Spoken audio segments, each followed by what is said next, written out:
ओम शांति। आज 19 अगस्त 2020 के मधुर महावाक्य सुनते हैं। आज की मुरली में बाबा ने बहुत सुंदर एक धारणा की बात बताई है कि दुनिया के अंदर हार जीत का कौन सा ऐसा एक भ्रष्ट कर्म है जो बाबा कहे तुम बच्चों को कभी नहीं करना है। और उसमें बाबा ने बताया बच्चे, जुआ ऐसा खेल है जो हार और जीत, और इस जुए में कभी भी हमें कोई भी हिस्सा नहीं लेना है। सुनते हैं बाबा के मधुर महावाक्य। ओम शांति। मीठे बच्चे, अभी तुम्हारी सुनवाई हुई है। आखिर वह दिन आ गया जब तुम उत्तम से उत्तम पुरुष इस पुरुषोत्तम संगम युग पर बन रहे। प्रश्न है, हार और जीत से संबंधित कौन सा एक ऐसा भ्रष्ट कर्म है जो मनुष्य को दुखी करता है? उत्तर है जुआ। बहुत मनुष्य में जुआ खेलने की आदत होती है। यह भ्रष्ट कर्म है, क्योंकि हारने से दुख, जीतने से खुशी होगी। तुम बच्चों को बाप का फरमान है, बच्चे दैवी कर्म करो। ऐसा कोई भी कर्म नहीं करना है जिसमें टाइम वेस्ट हो। सदा बेहद की जीत पाने का पुरुषार्थ करो। आज की मुरली का गीत है, आखिर वह दिन आया आज। ओम शांति। बाबा कहे डबल ओम शांति। तुम बच्चों को भी कहना होगा ओम शांति। यहां फिर है डबल ओम शांति। एक सुप्रीम आत्मा शिव बाबा कहते हैं ओम शांति, दूसरा यह दादा कहते हैं ओम शांति। फिर तुम बच्चे भी कहते हो हम आत्मा शांत स्वरूप है, रहने वाले भी शांति देश के हैं। यहाँ स्थूल देश में पाठ बजाने आए हैं। यह बातें आत्माएं भूल गई है। फिर आखिर वह दिन तो जरूर आया है जब सुनवाई होती है। कौन सी सुनवाई? कहते हैं बाबा, दुख हर कर सुख दो। हर एक मनुष्य सुख शांति ही पसंद करते हैं। बाप है ही गरीब निवास। इस समय भारत बिल्कुल गरीब है। बच्चे जानते हैं हम बिल्कुल शाहूकार थे। यह भी तुम ब्राह्मण बच्चे जानते हो। बाकी तो सब जंगल में है। तुम बच्चों को भी नंबरवार पुरुषार्थ अनुसार निश्चय है। तुम जानते हो यह है श्री श्री, उनकी मत भी श्रेष्ठ ते श्रेष्ठ है। भगवान वाच है ना। मनुष्य तो राम राम की ऐसी धुन लगाते जैसे बाजा बजता है। अब राम तो त्रेता का राजा था। बाबा कहे राम तो त्रेता का राजा था। उनकी महिमा बड़ी थी। 14 कला था, 2 कला कम। उनके लिए भी गाते हैं राम राजा राम प्रजा। तुम शाहूकार बनते हो ना। राम से ज्यादा शाहूकार फिर लक्ष्मी नारायण होंगे। राजा को अन्नदाता कहते हैं। बाप भी दाता है, बस सब कुछ देते हैं। बच्चों को विश्व का मालिक बनाते हैं। वहां कोई अप्राप्त वस्तु होती नहीं जिसके लिए पाप करना पड़े। वहां पाप का नाम नहीं होता। आधा कल्प है दैवी राज्य, फिर आधा कल्प है आसुरी राज्य। असुर अर्थात जिनमें देह अभिमान है। 5 विकार है। अभी तुम आए हो किसके पास? बाबा कहे अभी तुम आए हो खेवैया अथवा बागबान के पास। तुम जानते हो हम डायरेक्ट उनके पास बैठे। कितना नशा होना चाहिए कि हम डायरेक्ट उस बाप, बेहद के बाप के पास बैठे हैं। तुम बच्चे भी बैठे बैठे भूल जाते हो। भगवान जो फरमाते हैं वह मानना चाहिए ना। पहले पहले तो वह श्रीमत देते हैं श्रेष्ठ ते श्रेष्ठ बनाने के लिए, तो मत पर चलना चाहिए ना। पहली पहली मत देते हैं। कौन सी मत देते हैं बाबा? देही अभिमानी बनो। बाबा हम आत्माओं को पढ़ाते हैं, ये पक्का पक्का याद करो। ये अक्षर याद किया तो बेड़ा पार। बाबा कहे ये अक्षर भी याद किया तो बेड़ा पार है। बच्चों को समझाया है तुम ही 84 जन्म लेते हो, तुम ही तमो प्रधान से सतो प्रधान बनते हो। यह दुनिया तो पतित दुखी है। स्वर्ग को कहा जाता है सुखधाम। बच्चे जानते हैं शिव बाबा भगवान हमको पढ़ाते हैं, उनके हम स्टूडेंट्स हैं। ये भी नशे की बात है कि हम किसके स्टूडेंट हैं? भगवान के स्टूडेंट्स हैं। वह बाप भी है, टीचर भी है, तो पढ़ना भी अच्छी रीति चाहिए। दैवी कर्म भी चाहिए। कोई भ्रष्ट कर्म नहीं करना चाहिए। भ्रष्ट कर्म में जुआ भी आ जाता है, यह भी दुख देते हैं। हारा तो दुख होगा, जीता तो खुशी होगी। अभी तुम बच्चों ने माया से बेहद की हार खाई है। यह है भी बेहद के हार और जीत का खेल। 5 विकारों रूपी रावण से हारे हार है, उन पर जीत पानी। माया ते हारे हार है। अब तुम बच्चों की जीत होनी है। अब तुमको भी जुआ आदि सब छोड़ देना चाहिए। बाबा का बनने के बाद बाबा कहे यह अशुद्ध भ्रष्ट कर्म नहीं करना चाहिए। अब बेहद की जीत पाने पर पूरा अटेंशन देना चाहिए। कोई भी ऐसा कर्म नहीं करना है, टाइम वेस्ट नहीं करना है। बेहद की जीत पाने के लिए पुरुषार्थ करना है। कराने वाला बाप समर्थ है, वह है सर्वशक्तिमान। यह भी समझाया है सिर्फ बाप सर्वशक्तिमान नहीं है, रावण भी सर्वशक्तिमान है। सिर्फ बाप सर्वशक्तिमान है यही नहीं है। बाबा कहे रावण भी सर्वशक्तिमान है। आधा कल्प रावण राज्य, आधा कल्प राम राज्य चलता है। अभी तुम रावण पर जीत पाते हो। अब वह हद की बातें छोड़ बेहद में लग जाना है। खेवैया आया है, आखिर वह दिन आया तो है ना। पुकार की सुनवाई होती है ऊंचते ऊंच बाप के पास। बाप कहते हैं बच्चे तुमने आधा कल्प बहुत धक्के खाए, पतित बने। पावन भारत शिवालय था, तुम शिवालय में रहते थे। अभी तुम वैशालय में हो। तुम शिवालय में रहने वालों को पूछते हो यहाँ इन अनेक धर्मों का कितना घमासान है। बाप कहते हैं इन सबको मैं खलास कर देता। सबका विनाश होना है और धर्म स्थापक विनाश नहीं करते। वह सदगति देने वाले गुरु भी नहीं, न विनाश करते न सदगति देने वाले गुरु है। सदगति ज्ञान से ही होती है।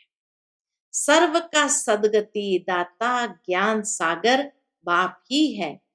यह अक्षर अच्छी रीति नोट करो।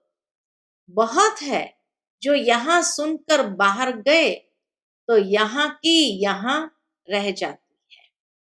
जैसे गर्भ जेल में कहते हैं हम पाप नहीं करेंगे, बाहर निकले बस वहां की वहां रही। थोड़ा बड़ा हुआ पाप करने लग पड़ेंगे।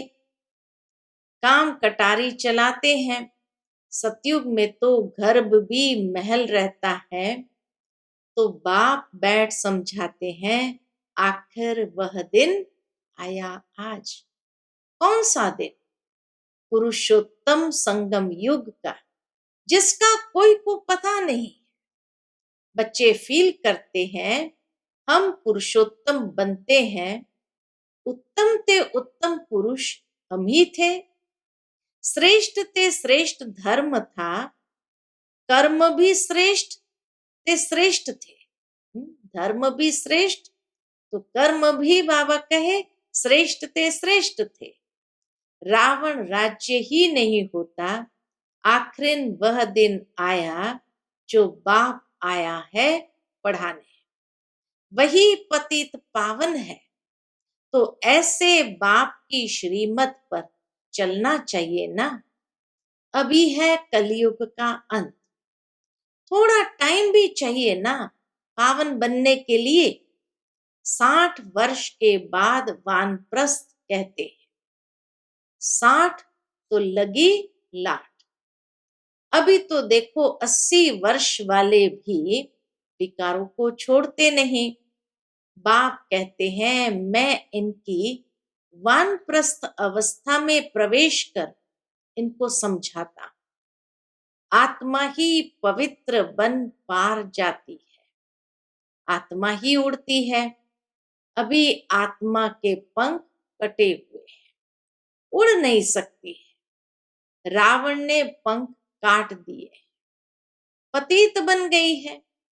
कोई एक भी वापस जा न सके। पहले तो सुप्रीम बाप को जाना चाहिए। शिव की बारात कहते हैं ना, शंकर की बारात होती नहीं।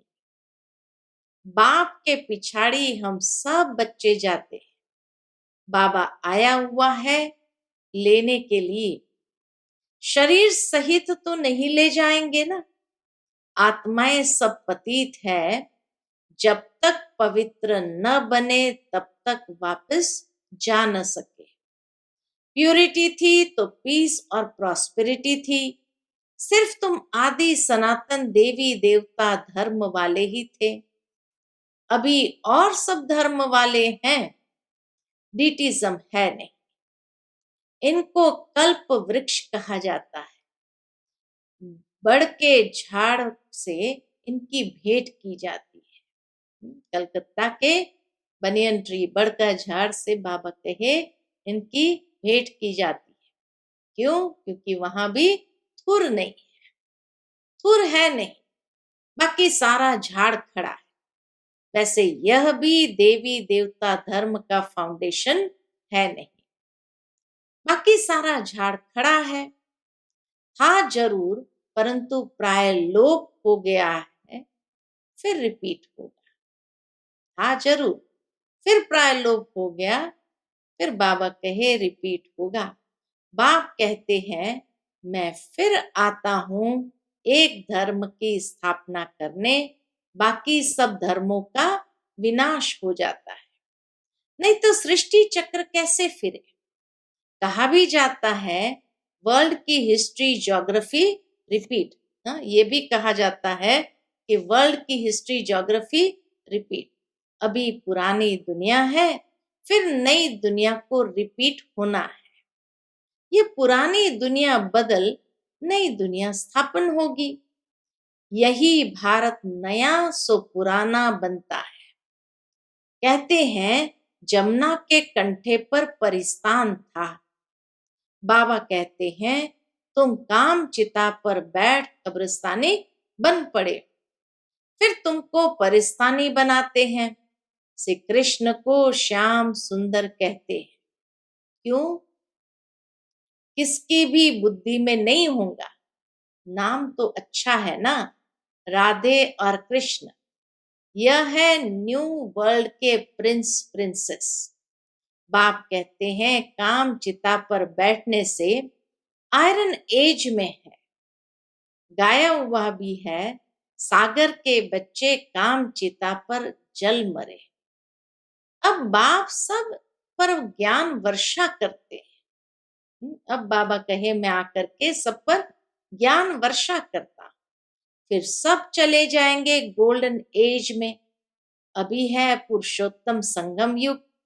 तुमको अविनाशी ज्ञान रत्नों का दान मिलता है, जिससे तुम शाहूकार बनते हो।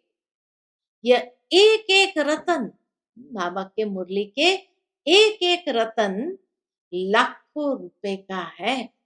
वह लोग फिर समझते हैं शास्त्रों के वर्शंस लाखों रुपए के हैं।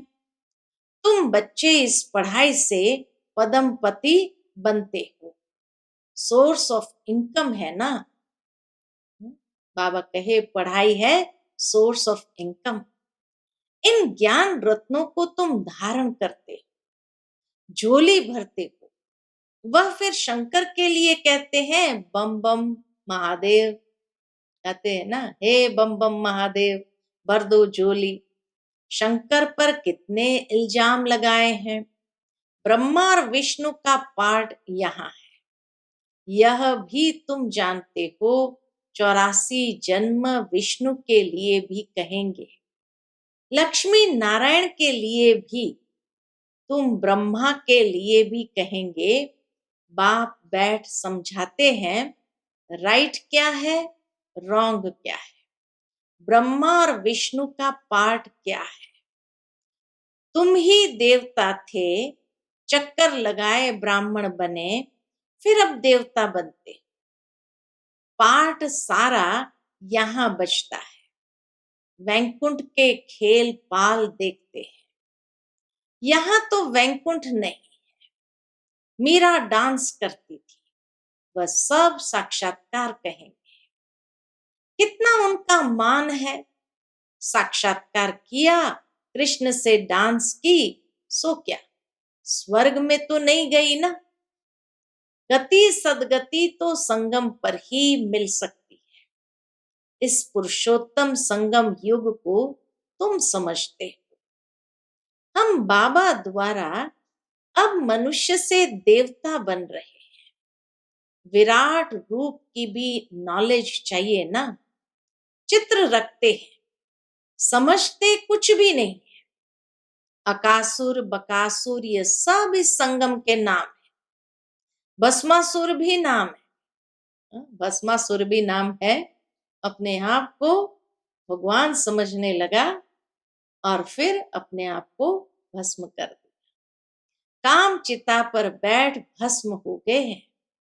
अब बाप कहते हैं मैं सबको फिर से ज्ञान चिता पर बैठ, बाबा कहे मैं सबको फिर से ज्ञान चिता पर बैठाए ले जाता हूं। आत्माएं सब भाई भाई है। कहते भी है हिंदू चीनी भाई भाई, हिंदू मुस्लिम भाई भाई। अब भाई भाई भी आपस में लड़ते रहते हैं। कर्म तो आत्मा करती है ना, शरीर द्वारा आत्मा लड़ती है। पाप भी आत्मा पर लगता है, इसलिए पाप आत्मा कहा जाता है। बाप कितना प्यार से बैठ समझाते हैं। शिव बाबा और ब्रह्मा बाबा दोनों को हक है बच्चे बच्चे कहना।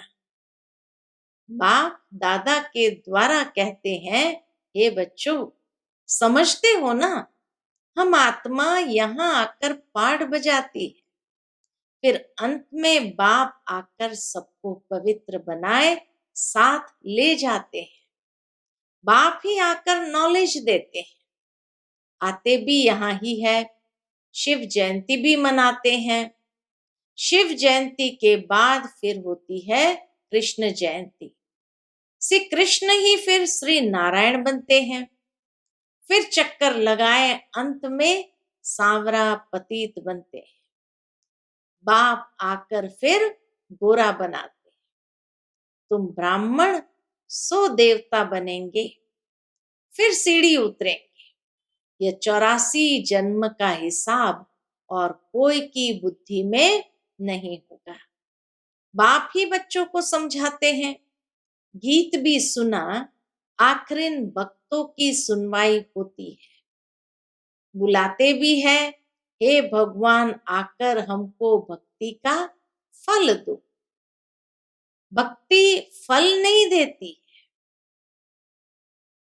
ज्ञान का फल है भक्ति, तो भक्ति फल नहीं देती, फल भगवान देता है। भक्तों को देवता बनाते हैं। बहुत भक्ति तुमने की है, पहले पहले तुमने ही शिव की भक्ति की। जो अच्छी रीति इन बातों को समझेंगे, तुम फील करेंगे कि हमारे कुल का है। किसकी बुद्धि में ठहरता नहीं है तो समझो भक्ति बहुत नहीं की है, पीछे आया है। यहां भी पहले नहीं आएंगे। ये हिसाब है। जिसने बहुत भक्ति की है उनको बहुत फल मिलेगा। बाबा कहे जिन्होंने बहुत भक्ति की है उनको बहुत फल मिलेगा। थोड़ी भक्ति थोड़ा फल। वह स्वर्ग में थोड़ी भक्ति थोड़ा फल। वह स्वर्ग के सुख भोग नहीं सकते क्योंकि शुरू में शिव की भक्ति थोड़ी की है। तुम्हारी बुद्धि अब काम करती है। बाबा भिन्न भिन्न युक्तियां बहुत समझाते हैं। अच्छा, मीठे मीठे सिकिलदे बच्चों प्रति माता पिता बाप दादा का याद प्यार और गुड मॉर्निंग। रूहानी बाप की रूहानी बच्चों को नमस्ते। हम सब रूहानी बच्चों की रूहानी माता पिता बाप दादा को याद प्यार, गुड मॉर्निंग और नमस्ते नमस्ते। शुक्रिया बाबा, शुक्रिया। आज की मुरली से धारणा के लिए मुख्य सार है। पहली पॉइंट, एक एक अविनाशी ज्ञान रत्न जो पद्मों के समान है, उनसे अपनी झोली भर बुद्धि में धारण कर फिर दान करना है। दूसरी पॉइंट, श्री श्री की श्रेष्ठ मत पर पूरा पूरा चलना है। आत्मा को सतो प्रधान बनाने के लिए देही अभिमानी बनने का पूरा पूरा पुरुषार्थ करना है। आज की मुरली से मिठा वरदान है, मन मना भव की विधि द्वारा, मन मना भव की विधि द्वारा सर्व बंधनों के बीज को समाप्त करने वाले नष्टो मोहा स्मृति स्वरूप भव। मन मना भव की विधि द्वारा बंधनों के बीज को समाप्त करने वाले नष्टो मोहा स्मृति स्वरूप भव। बंधनों का बीज है संबंध। जब बाप के साथ सर्व संबंध जोड़ लिए तो और किसी में मोह कैसे हो सकता। बिना संबंध के मोह नहीं होता और मोह नहीं तो बंधन नहीं। जब बीज को ही खत्म कर दिया तो बिना बीज के वृक्ष कैसे पैदा होगा। यदि अभी तक बंधन है तो सिद्ध है कुछ जोड़ा है। इसीलिए मन मना भव की विधि से मन के बंधनों से भी मुक्त नष्टो मोहा स्मृति स्वरूप बनो। फिर ये शिकायतें समाप्त हो जाएगी कि क्या करे, बंधन है, कटता नहीं है। आज का स्लोगन है, ब्राह्मण जीवन का सांस उमंग उत्साह है। ब्राह्मण जीवन का सांस उमंग उत्साह है। इसीलिए किसी भी परिस्थिति में उमंग उत्साह का प्रेशर कम न हो। ब्राह्मण जीवन का सांस है उमंग उत्साह। इसीलिए बाबा कहे किसी भी परिस्थिति में उमंग उत्साह का प्रेशर कम न हो। अच्छा, Om Shanti. To watch Peace of Mind channel videos on YouTube, subscribe us on youtube.com/tvpeaceofmind. Just a click for a peaceful life.